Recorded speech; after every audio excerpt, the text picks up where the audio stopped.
非洲的大象和犀牛变得不一样了，它们的象牙和犀牛角都被涂成了粉红色。其实这是非洲野生动物保护组织想出来的一个保护它们的方法。实际上，简单的用颜料把象牙和犀牛角涂成粉色，并不能避免盗猎者，毕竟把象牙和犀牛角洗干净仍能售卖。而以前将象牙和犀牛角锯掉的方法，也不能阻止那些贪婪而残忍的偷猎者。象牙被锯之后，虽然无法生长，但有些盗猎者会把大象杀死，取肉里面的象牙。所以锯象牙这个方法对保护大象起到的作用不大。犀牛角虽然可以再生，但就算被锯了，有时候盗猎者根据犀牛的足迹追踪，最后发现找到的只是个没有角的犀牛，反而会为了报复和泄愤而杀死犀牛。因此锯犀牛角这个方法也不可取。一直以来，象牙和犀牛角的盗猎行为都非常严重。2022年，刚果司法当局就在鲁本巴西的一家酒店里就查获了一桩重大的盗猎象牙案，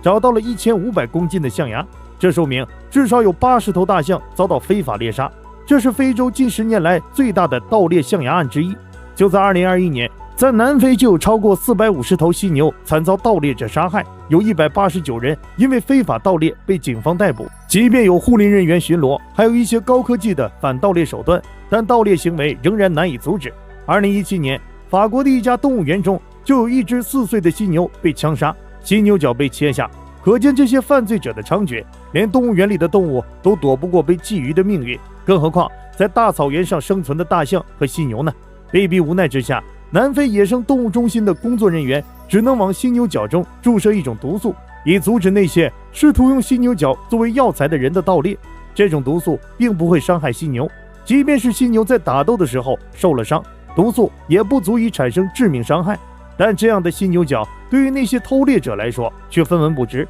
这种毒素对人来说有着剧烈的毒性，哪怕摄入的量很少，都足以导致恶心、呕吐，甚至是抽搐。而保护者们同时也往犀牛角中注入了一种亮粉色的颜料，就算犀牛角被磨成了粉，在 X 光下也可以看见，根本就出不了海关。而这也警告偷猎者以及消费者，这种犀牛角已经不能使用了，就算是做成工艺品也根本不值钱。大象的象牙也是同理，整根象牙都变成粉色，也就没办法做成完整的雕塑摆件，而他们注入的亮粉色颜料看起来十分艳俗，完全卖不出去。除此之外，保护者们还会在犀牛角内钻洞放置追踪器，这个方法也阻止了一部分的盗猎发生。只是追踪器的价格太过昂贵，一台就需要超过100万的美金，没有办法大规模运用。